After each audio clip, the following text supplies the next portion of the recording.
it's FPL Pickle and welcome back to another video. So today we have my Game Week 10 team selection video and it's Halloween today, so happy Halloween if you celebrate.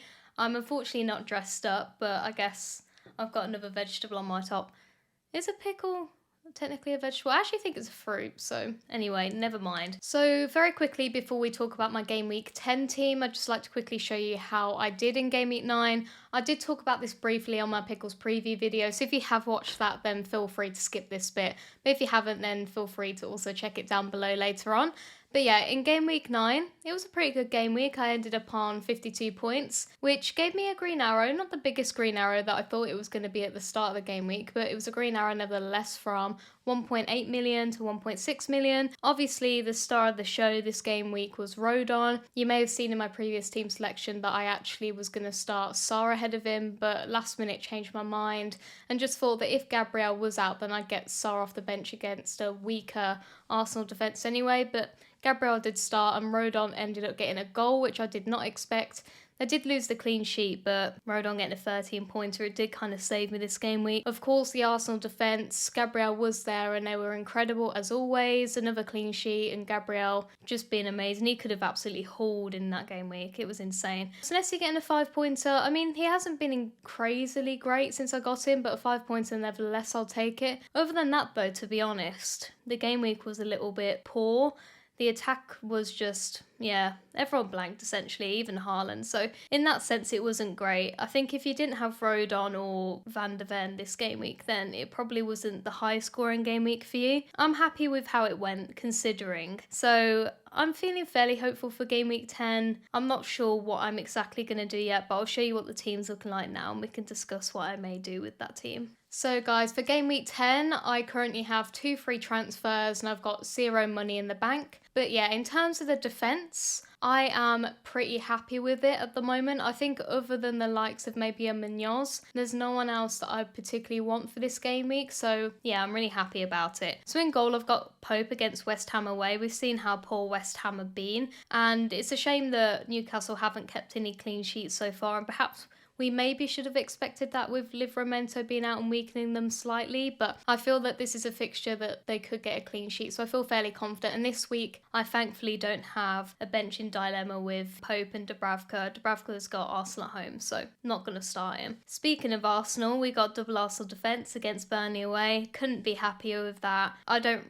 feel like I need to say much, but you may see that my vice is currently on Gabriel, and I'm not going to lie to you guys, I am kind of tempted to captain him this week. We'll discuss it a little bit more in a bit, but I am very tempted because it's such a nice fixture and we've seen the whole potential that Gabriel has, and I know it is risky captaining a defender and I'm not one to really make risky captaincy choices, but there's something about it that's tempting me this week. Timber also very, very good. In terms of attacking threat, there's not been as much of it since I bought him, but I'm still very, very delighted to have him. And White played midweek, but I feel confident that Timber's going to be starting these next following games, so I'm not too concerned about that at the moment. And then finally Richards, he is still yellow flagged, but I think Glasner's fairly confident that he'll be back, so I'm hoping that he will be. Worst case, I get Senesi off the bench, or I may potentially switch Rodon for Senesi, but not sure. I wouldn't be too mad having Senesi start, so hopefully Richards will start. And of course a lot of people have been bringing him in anyway, and other Crystal Palace defenders for Brentford at home, so it feels nice to have that bit of Crystal Palace defensive coverage anyway. And I feel that Richard should get DEFCON in this game. He obviously got robbed of DEFCON points last game week, so that's the defence. Let's now move on to the midfielders. So moving on to my midfielders, and you can see that I'm in a 3-4-3 formation this game week. Fairly standard, I suppose. But first of all, we've got Semenyo, and he's got Man City away. It's not the best fixture in the world, but Semenyo's been so good this season. 8.1 million now, and his EO is so high, so, you know, I'm obviously going to have him. And to be honest, I feel like he could get something in this game.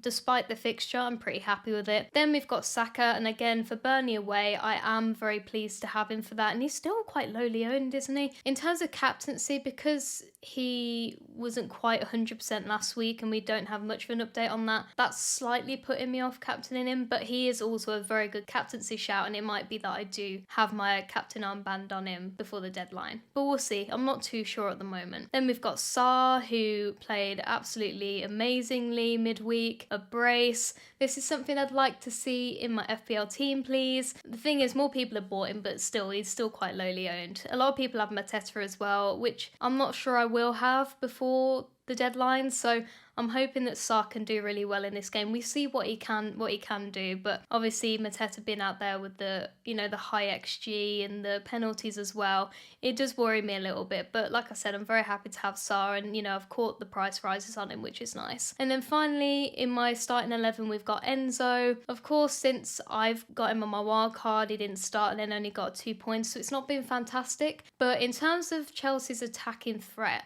he, compared to likes of, I guess, a GU and a JP, he was the more attacking player, Enzo. So, and he still probably is on penalties. We still don't know.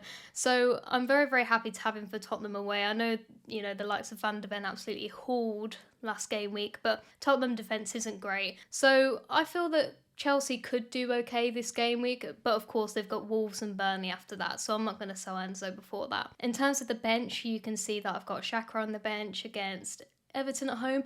I don't feel crazy good about that, to be honest. Like, he probably won't get much anyway. It'll probably be like a 4 or 5 pointer. But yeah, you know what? I'm very pleased that I got him as my cheap midfielder. And even for Arsenal at home next week, if I do bench boost, I'm happy enough to play him for that. So yeah, that's the midfield, guys. Let's now move on to how my forwards are looking. In terms of the forwards, you may have been thinking the team looked fairly strong, but you can see that there's that one weak link in there that we've all been talking about this week, JP. So unfortunately, even before all the price changes, I couldn't afford a direct switch from JP to Mateta, because as you can see, I have no money in the bank. So if I'd had the money, would I have done it?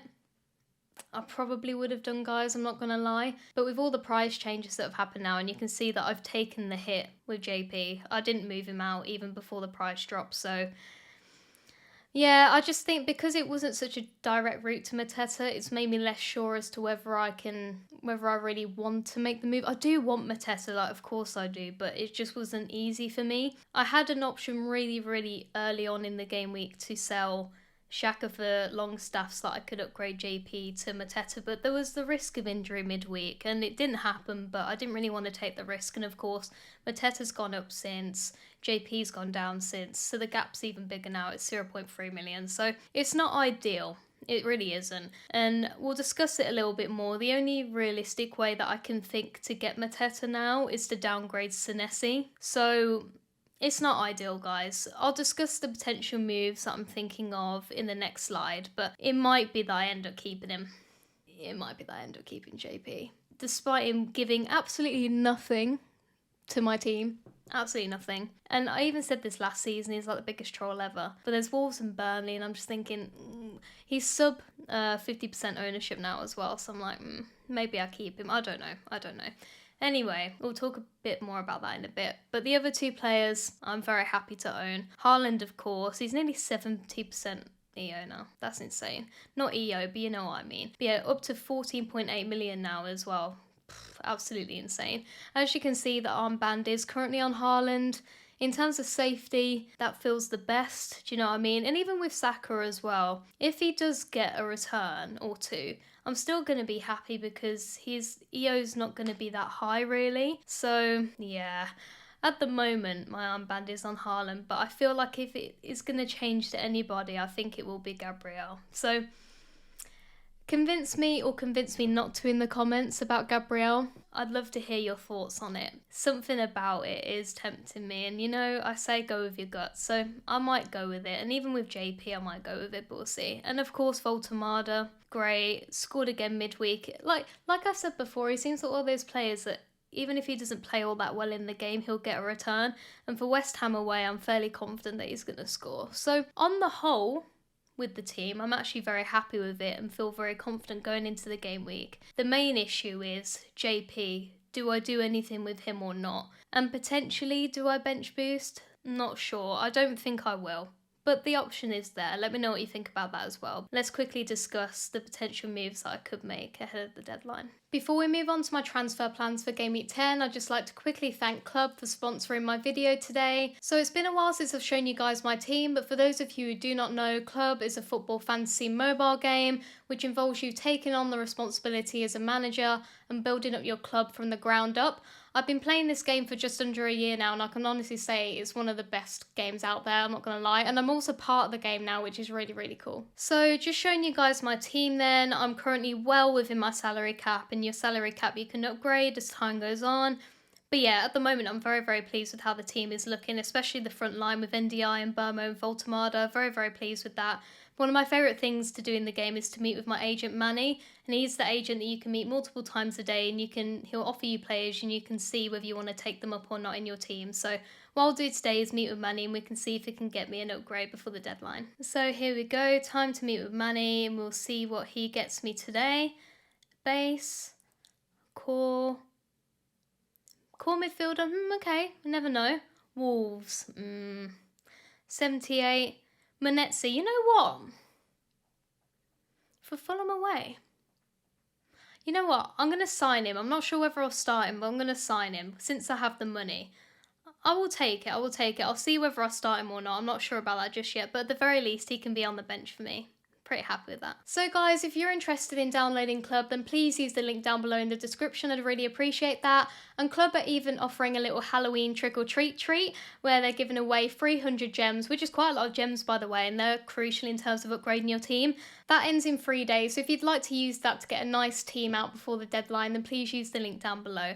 And again, thank you so much Club for sponsoring the video, but now let's move back onto my transfer plans for Game Week 10. So guys, this is my Pickles plans section where I'm going to discuss the potential moves I could make ahead of the deadline if I'm not rolling. If you're still watching, then thank you so much for the support, and please consider subscribing if you haven't already. So, like I mentioned, I got 2 free transfers and no money in the bank. So, there are a few options that I can go for. I guess one of the more obvious ones is just doing a direct switch from João Pedro to a cheaper forward. The 2 options that I would probably consider are the likes of Welbeck, who has Leeds at home, and Thiago, who has Crystal Palace away. I suppose out of the 2, Welbeck stands out more to me because it is a better fixture, although Leeds' defence has been quite good, so that might not be as strong as it seems on paper, but I do quite like it and the fixtures are quite nice moving forward. The more the game week has gone on though, the midweek, sorry, I've been kind of less and less keen. I guess I'm still, even though his minutes have been better recently, I'm still a little bit worried that he's just going to get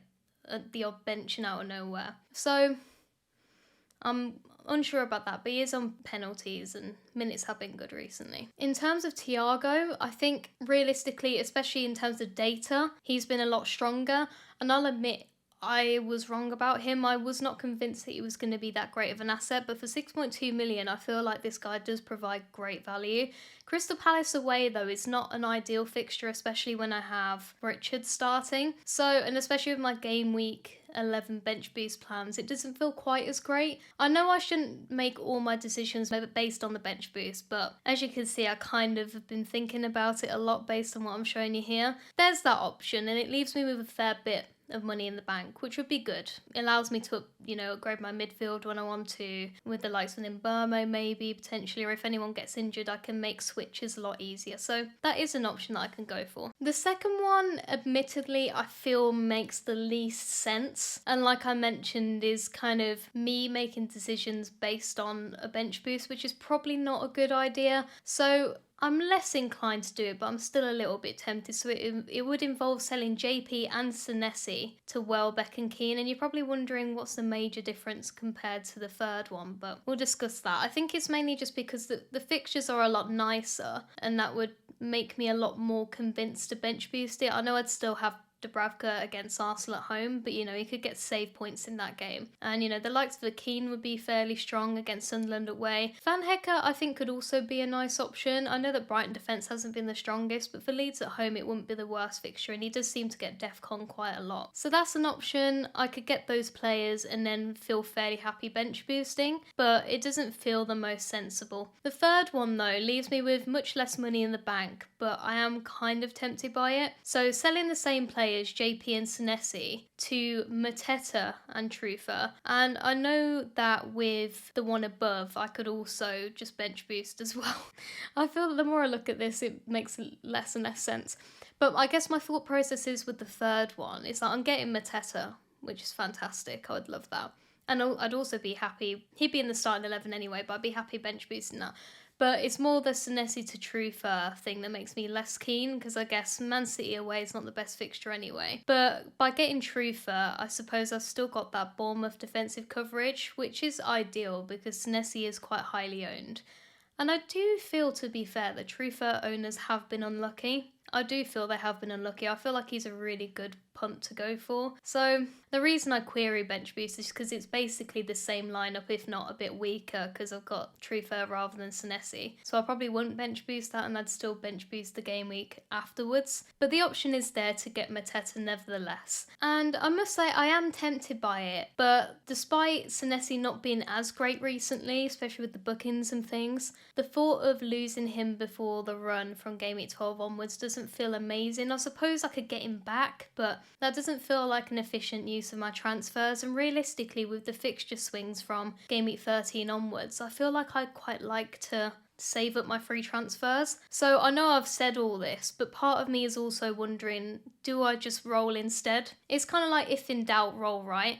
And I must admit, I'm not feeling too sure right now. Part of me wants to make some moves and get rid of JP, but part of me just thinks, should I just cling on a little bit longer and save those free transfers? It might be that next week, even when Chelsea have Wolves, that there's an opportunity to get a Mateta a different way because of injuries and whatnot. I don't know. But I'm in a bit of a pickle.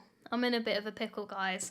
Let me know what you think. Are there any transfers that are standing out to you from this, or do you have any other suggestions of moves that I can make to get to a Mateta, for example? I'd love to hear your thoughts. Or do I just roll in this situation? You have to let me know. So there we have it, guys. That's my Game Week 10 team selection video. Still quite a lot to think about before the deadline on Saturday afternoon. Things like captaincy and whether I make any moves or not. If you have any thoughts, then please let me know down below in the comments. And let me know if you've made any moves already. I'd love to hear about them. Again, thank you so much for watching, and I hope to see you guys next week very soon for my Pickles preview video. Bye bye.